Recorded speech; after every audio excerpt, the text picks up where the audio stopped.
എത്ര നാളായി നമ്മളിങ്ങനെ ഇതുപോലെ ഒരു മുറിയിൽ ഒരുമിച്ച് കഴിഞ്ഞിട്ട്? ഇനി എന്നും ഒരുമിച്ചുണ്ടാവുമല്ലോ. പിന്നെന്താ, എനിക്കിപ്പം തീരെ വയ്യ വിനേട്ടാ. നമുക്കുറങ്ങാം.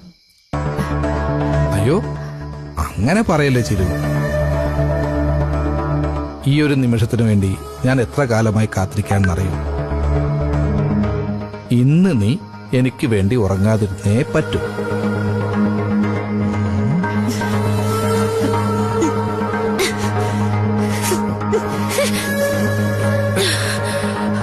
എന്താ വിനേട്ടാ ഇത്? നിങ്ങക്ക് പറഞ്ഞാ മനസ്സിലാവില്ലേ? ഞാനിപ്പോ ഒറ്റത്തടിയല്ല. എന്റെ വയറ്റിലൊരു കുഞ്ഞു വളരുന്നുണ്ട്.